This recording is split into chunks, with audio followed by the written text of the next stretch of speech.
Hi, this is Janai Moorhead with Foundation Consultants, and today I'm going to talk to you about property and programs, specifically emergency shelter. I started an emergency shelter about 20 years ago, and it is still going on, and I'm really happy about that. In future videos, I'll show you our fantastic remodel with our partners, Lennar Homes and Home Aid of Inland Empire.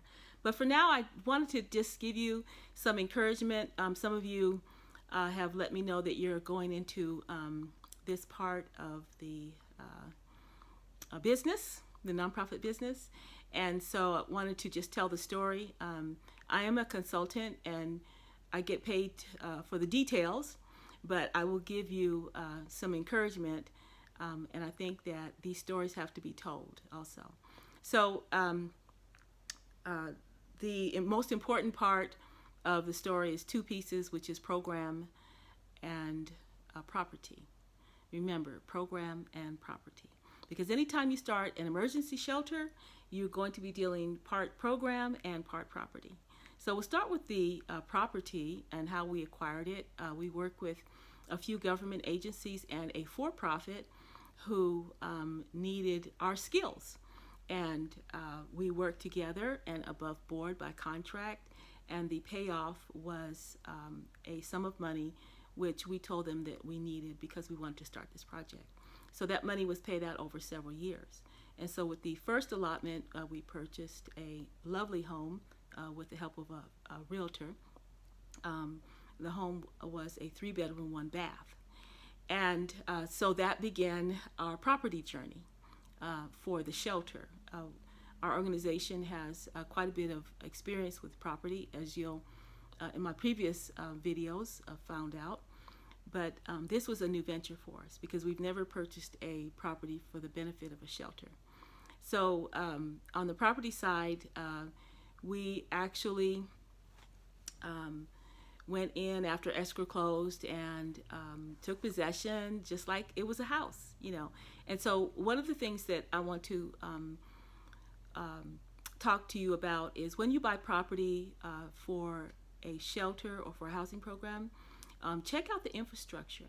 So the infrastructure is everything around it. It's the streets, it's the hospitals, it's the things that we get to and the things that help us make it through the day.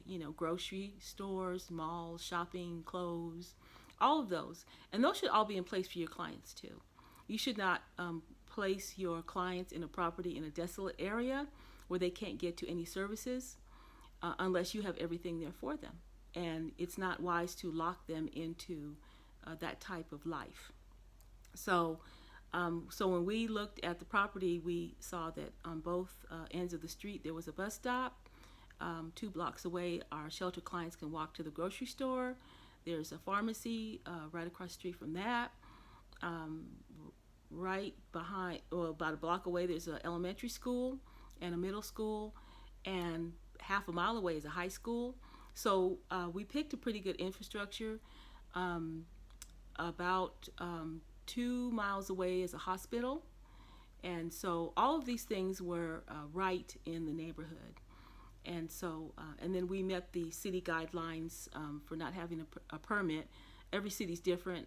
Our city was 6 and under, and we certainly did not do a lot of advertising, but we trained the ladies under the program so that we could have be a blessing to the neighborhood and have a healthy culture in the home as not to disturb the neighborhood. So, and your city might be different. You have to look at those things. So on the property, we got the keys, we were happy, and we got our volunteers, and we started cleaning and painting and putting in new carpet and getting furniture. It was all good. And so one night we locked up, and the next day we came, and lo and behold, someone had vandalized the house. And that was just a horrible feeling to walk in, and our walls were spray painted black paint, and the brand new carpet that we had just put down was spray painted. It was just bad, and it was just a sinking feeling like, okay, we just started and this is happening, so what is our future going to look like? So we took a deep breath and we got out more white paint and we just started rolling some more, so we got rid of all that stuff on the wall, and then we scrubbed out as much as we could on the carpet, and what we couldn't get out, we covered up with furniture. Thank God it was in the corner, and we continued. And so that's on the property. So whenever you have property, just remember that you do have maintenance, and when people are involved, there's more maintenance. And so usually about when we started, about maybe 36 to 40 women went through the home a year, and that's a lot of wear and tear. And so we were constantly having to call the plumber, do things with the electricity, clean the house, make sure that everything was fine. We do yard maintenance. We want our property to look great from the curb, and so cleaning and so all these things have to be paid for.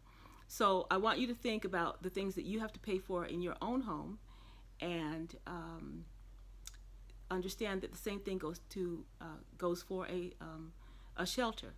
So that's the property part, and we'll get to the money in just a little while because that takes money. Maintenance takes money. Okay, so let's go to the program part. So the program part was a little difficult for me. I think the property part was easier because I was asked to find out how to run a shelter, and I had no experience whatsoever. So I started calling around, and unfortunately, no one could help me. No one wanted to help me. No, I can't. It's private. Can't tell you that. Find your own way. I got a lot of no's, but I am persistent. And so probably about the second or third day, about the third day, I had this wonderful young lady, pick up the phone, and I told her, by that time I had it scripted. I told her what I needed, and she said, "I can help you." And I'm like, oh, thank God. So I took her out to dinner, and she brought me a bunch of papers. And she told me what each one was for and how to interact with the women that we wanted to come into the shelter, because we decided it was going to be a women's shelter. And so that was it. And my first big mistake was bringing the papers back to my office and cutting and pasting and taking out what I wanted and putting in what I wanted. And each of those things that she showed me was there for a reason.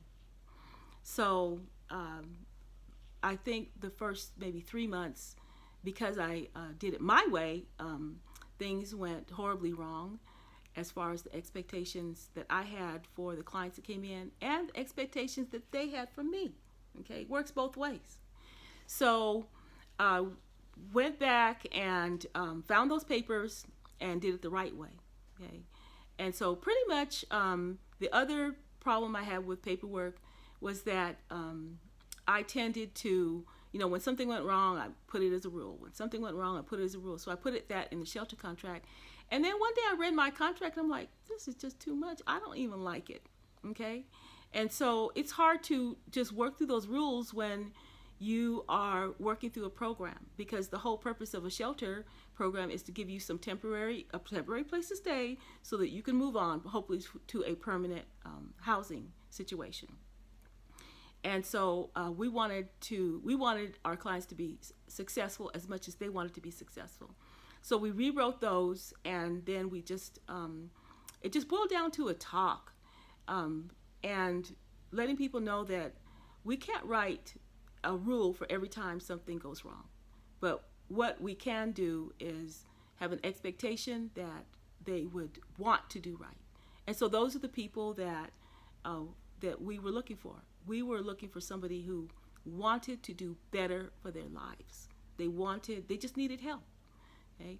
And so we stopped with the overburdening rules and started with program helps to succeed.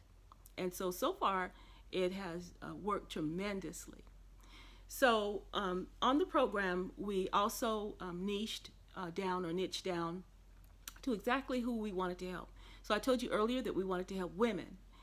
However, we needed to meet a need in our community. And in our community, the only way that you could get into a shelter up until the time we started was through a substance abuse program.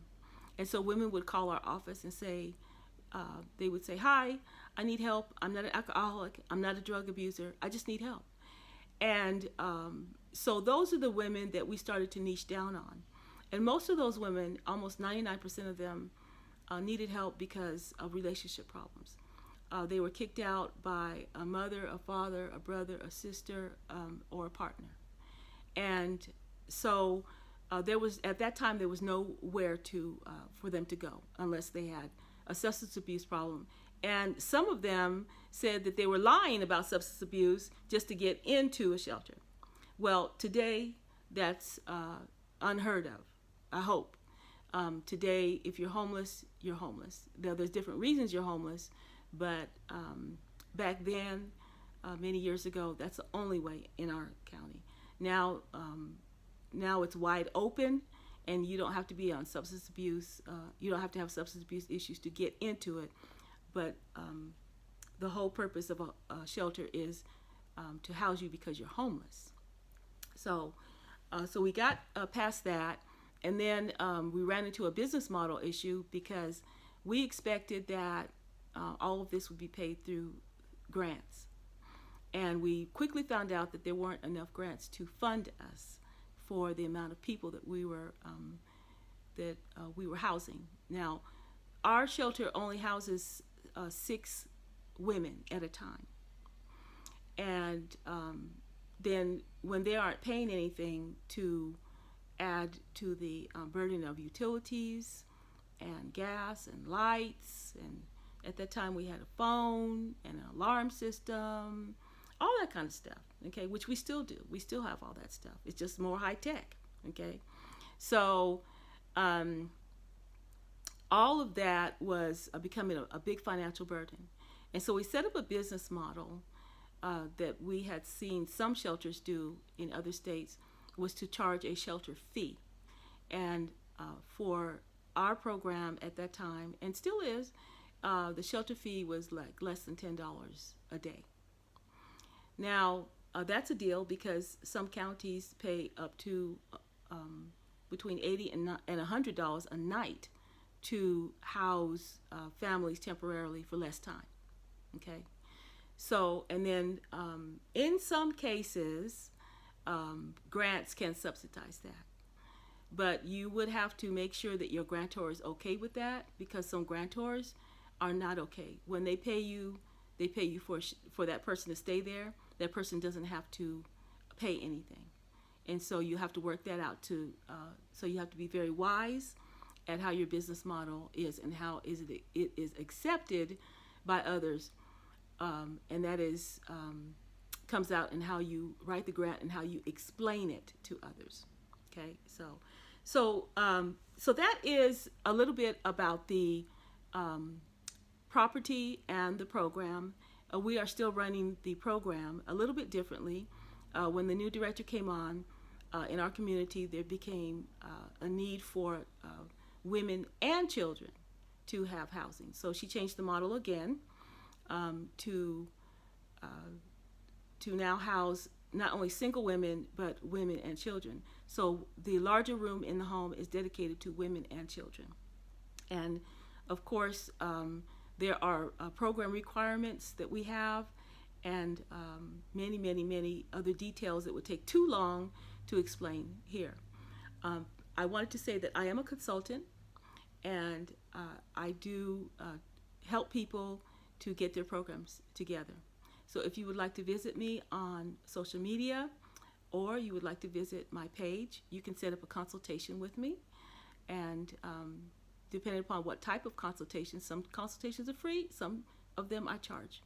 And so you'll figure that out by contacting me, or you can figure that out when you visit my webpage. So this is Janai Moorhead from Foundation Consultants. That's my business. And I hope that I've encouraged you to let you know that through the ups and the downs, that you can do this. You can do this, okay? And so just be encouraged. And also, if you're not subscribed to my page, or my YouTube rather, please subscribe, and also like it and share with others so that they can be encouraged too. Take care.